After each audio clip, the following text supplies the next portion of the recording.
ভয়াবহ তাপপ্রবাহে পড়ছে পুরো ইউরোপ। তাপমাত্রা কোথাও ৩৫, কোথাও আবার ৪০ ডিগ্রি ছুঁই।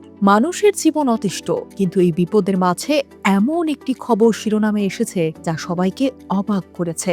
ইউরোপের বিভিন্ন শহরে হঠাৎ করেই মদ বিক্রি ও প্রকাশ্যে মদ্যপান নিষিদ্ধ ঘোষণা করা হয়েছে। কেন এই করা সিদ্ধান্ত? এর পেছনে কি শুধুই গরমই দায়ী?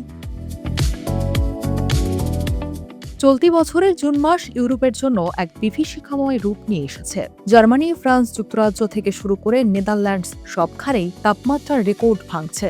জার্মানিতে ৫ কোটি মানুষ চরম তাপপ্রবাহের মুখে। ফ্রান্সে হাজার হাজার স্কুল বন্ধ, হাসপাতালগুলো রোগীর চাপে হিমশিম খাচ্ছে। প্যারিসের পুলিশ প্রধান জানিয়েছেন হাসপাতালগুলো তাদের সক্ষমতার শেষ সীমায় পৌঁছে গেছে।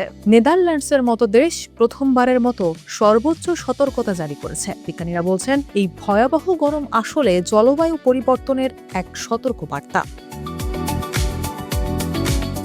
এখন প্রশ্ন হলো, গরমে মদ বিক্রির উপর নিষেধাজ্ঞা কেন? এর মূল কারণ হলো জনস্বাস্থ্যের ঝুঁকি এবং জরুরি সেবার উপর চাপ কমানো। অ্যালকোহল বা মদ শরীরের ডিহাইড্রেশন বা পানির শূন্যতা বাড়িয়ে দেয়। প্রচন্ড গরমে শরীর এমনিতেই পানি শূন্যতায় ভোগে, তার উপর মদ্যপানের ফলে হিট স্ট্রোকের ঝুঁকি কয়েক গুণ বেড়ে যায়। এছাড়া নেশাগ্রস্ত অবস্থায় অনেকেই নিয়ন্ত্রণ হারিয়ে জলাশয়ে ঝাঁপ দিচ্ছেন, যার ফলে ফ্রান্সে ইতোমধ্যেই ৫৫ জনের বেশি মানুষ পানিতে ডুবে প্রাণ হারিয়েছেন।